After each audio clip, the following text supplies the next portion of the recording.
उपाध्यक्ष महोदय, मैं राष्ट्रपति महोदय के भाषण पर जो धन्यवाद प्रस्ताव है उसका समर्थन करने के लिए खड़ा हुआ हूँ।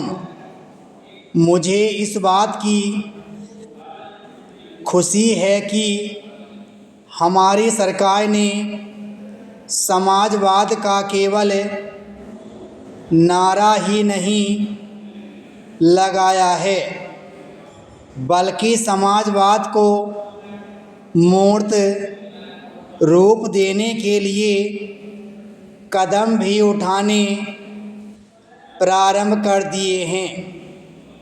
सबसे बड़ी बात तो यह है कि गरीबी हटाओ, गरीबी मिटाओ यह केवल आंदोलन ही नहीं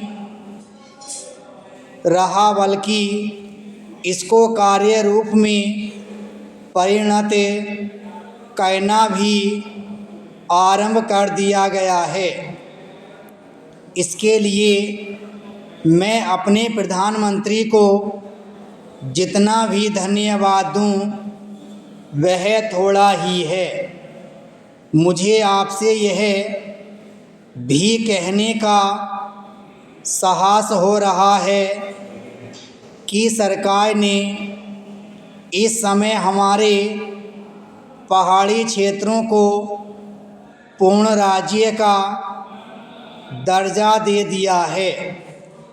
आज तक तो वे बिल्कुल पिछड़े हुए थे। मैं आपसे यह कहने का भी साहस कर रहा हूँ कि पहाड़ी और सीमा के क्षेत्रों को राज्य का अधिकार तो दे ही दिया गया है, उनको यह अवसर भी दिया गया है कि वे अपने पिछड़े हुए इलाके को उन्नत बनाने के लिए स्वयं प्रयत्न करें और अपने पैरों पर खड़े हों।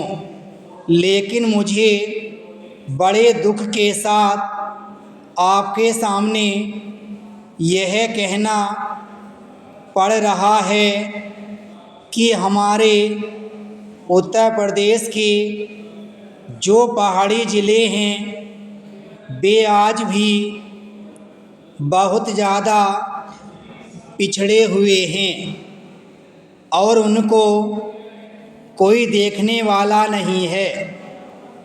मैं सरकार का ध्यान इस बात की ओर दिलाना चाहता हूँ कि कुछ दशक पहले इसी दिल्ली में पहाड़ी इलाकों के सैकड़ों भूमिहीन किसानों का एक बहुत बड़ा जुलूस निकला था और उन्हें हमारे राष्ट्रपति ने आश्वासन दिया कि उनकी भूमि समस्या हल करने के लिए वे उत्तर प्रदेश की सरकार को लिख रहे हैं। लेकिन आपको सुनकर आश्चर्य होगा कि कई वर्ष बीत गए हैं, किंतु एक चप्पा भूमि भी किसी भूमिहीन को आज तक नहीं दी गई है।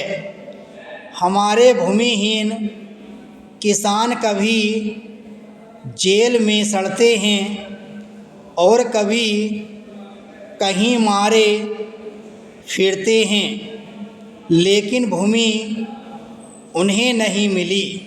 पैरा इसी प्रकार मैं आपको यह भी बता देना चाहता हूँ कि एक बार हमारे मुख्यमंत्री जी ने भी लिखा था कि हमारे उत्तर प्रदेश के जो पहाड़ी ज़िले हैं वे पूरी तरह से पिछड़े हुए हैं।